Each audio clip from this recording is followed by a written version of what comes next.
ለቤተሰቦቻችሁ ጊዜ ሊኖራችሁ ይገባል። ውላችሁ ስትገቡ ስልካችሁን ጥርቅምቅም አድርጋችሁ ልጆቻችሁ ጋር ዝም ብላችሁ አውሩ። ሚስቶቻችሁ ባሎቻችሁ ጋር አውሩ። ቁጭ ብላችሁ ማውራት አለባችሁ። ወሬው ቢረባም ባይረባም አይ እንደው የእሷን የማይረባ ወሬ ከምሰማ ትንሽ መረጃዎችን ባዳምጥ። አይ መረጃውን ሰምተ ነው እንጂ ሊቅምቶ ነው እንደው ሳይንቲስት። አሁን የኢትዮጵያ ሕዝብ የጦርነት መረጃ ከሰማ ስንት ዓመቱ? አንድ ሰላም ጠብ አላረጋችሁ። እናንተ ሰምታችሁ የምታመጡት ጠብ የሚል ነገር የለም። እዚህ ውስጥ የታፈኑ ድምፆችን ስሙ። ቤት ውስጥ ነግሬያቸዋለሁ። ድመትን በማዳበሪያ በከረጢት ቋጥራችሁ ዝም ብትሏት ትሟጭራለች።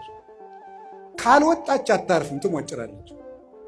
ሐሳብ ካልተደመጠ ይሟጭራል፣ ውስጥ ይረብሻል ማለት። ሰው መናገር ይፈልጋል። አሁን ይገርማል እኮ ሰው አሁን የሚፈልገው ማውራት ነው።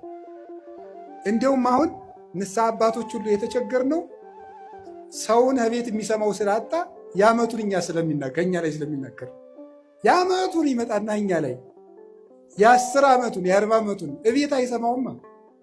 እቤት ባሏ አይሰማትም፣ እኛ ላይ መጣ የ40 ዓመት ወሬ። እንዴ ፍዳ እኮ ነው። እቤት ሚስትሮ በቃ አውርዶት የሀብል ዝናብ ምንም በቃ ወይ እንደ ቴሌቪዥን በሪሞት አናሳልፈው ነገር በቃ ዝም ብሎ መውረድ ነው በቃ ማለት ነው። ይሄ ሁሉ ችግር የመጣው ምንድን ነው ስትበሉ ቤተሰብ። እስቲ ጊዜ ለቤተሰብ በሉ። ጊዜ ለማን? እኔ ስለ እግዚአብሔር ብላችሁ ለቤተሰብ ጊዜ ስጡ። እግዚአብሔር ጊዜ እንድንሰጥ ይፍቀድልን።